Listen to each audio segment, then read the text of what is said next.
মিম! কি হয়েছে ভাইজান? আজকে আজকে কেন চাকরটাকে তুই মেয়ের বাড়ি থেকে তাড়িয়ে দিবি? কারণটা কি? মারবো না তো কি করবো? ও আমার কোনো কথাই শোনে না।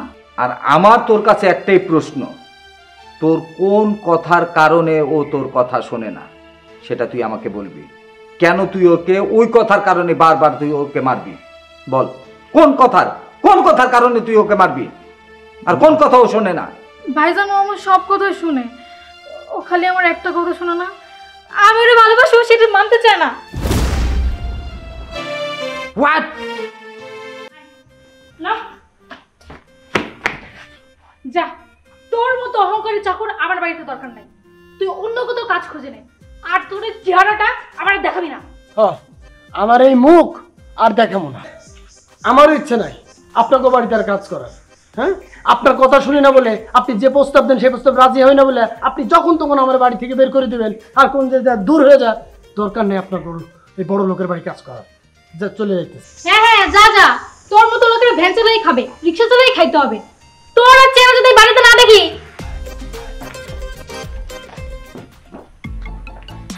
এই দাদা, কি দুপুরবেলা হন হন করে কই যেতেছিস? কাজ কাম নাই? আমার দুই চোখ যেদিকে যায় ওইদিকে যাইতেছে। আরে দুই চোখ যেদিকে যায় এদিকে যাইতেছে মানে? তোর কথা তো আমি কিছুই বুঝতেছি না। আমি আর আপনার বাড়িতে কাম করবো না। এই দাঁড়া ভাই, তুই তো ভালো করে জানো কাম করবি না, এটা ঠিক আছে, তুই যে কোনো জায়গায় কাজ করতে পারো, এটা আমিও মানি, কাজ করিস না। জানোস তো আমার মা মরা ছোট বোন, ওরা আমি কিছু কইতে পারি না, কইলে ও ফাঁসি করে উঠে। এখন কোনো কি হয়েছে তুই যেভাবে কইতাছস, এখন আমার তো চারিদিকে টেনশন হইতাছে। আমি যেটা চিন্তা করতেছি, চিন্তাটা কি আমার ওই জায়গায় চিন্তা নাকি এটা বুঝা উঠতে পারতাছি না।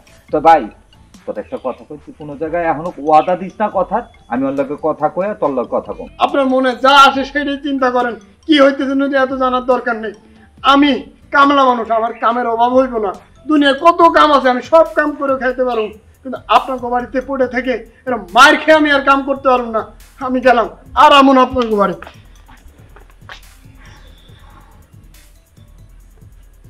আমিন, আমিন, মিম! কি হয়েছে ভাইজান?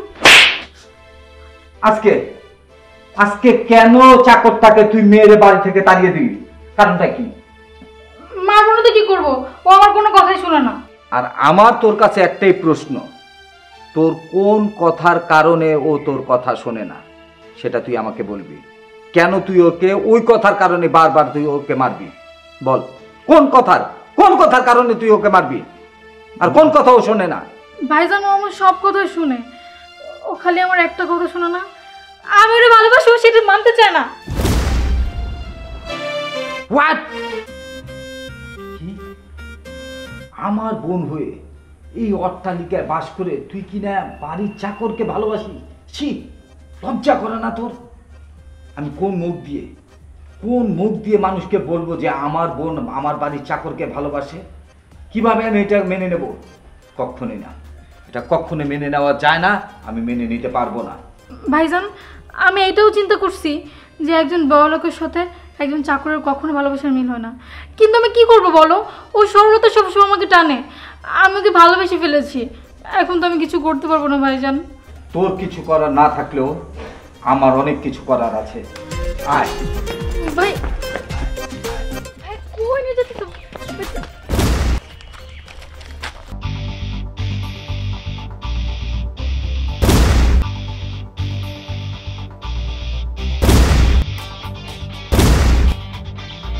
এতদিন তো আমার বোন তোকে মারছে, আজ থেকে আমি তোকে মারবো। হ্যাঁ মানেন, আপনাকে বড় লোকের কামই তো, গরিব পাইলেই মারতে হইব। আপনিও মারেন, এই যে ইট দিয়ে আমার মাথায় মারে মাথাটা ফাটাই দেন। ইট দিয়ে তোর মাথা নয়, তোর মনটাকে আমি ভেঙে দেব, তোর মনটাকে আমি থেতলে দেব, যদি ওই মনে আমার বোন তোর জায়গা না পায়। হয় আপনার বোনের থেতলাই দিতেছে, আপনি আমার মনটারে থেতলাই দেন। হ্যাঁ, ওই থেতলে ওইখানে। হ্যাঁ, আমার বোনের ভালোবাসা তুই প্রত্যাখ্যান করিস। আরে ও তো তোকে মারছে, আমি যদি আগে জানতাম আমিও তোকে কেলাতাম। কি বলো ভাইয়া তুমি এগুলা?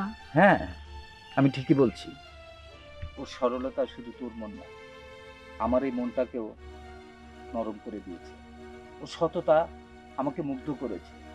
তুই জানিস না, ওকে আমি প্রচন্ড ভালোবাসতাম, কিন্তু তুই যে ওকে ভালোবাসবি এটা কখনো চিন্তা করিনি। আর ও যদি তোকে কখনো কষ্ট দেয় তাহলে তোর খবরই আছে। কি বলিস? না, আমি কোনো বড় লোক মায়ের ভালোবাসতে পারবো না, বিয়েও করতে পারবো না। কি বললি তুই? কি বল? পারবো না, বল। হ্যাঁ, পারবো।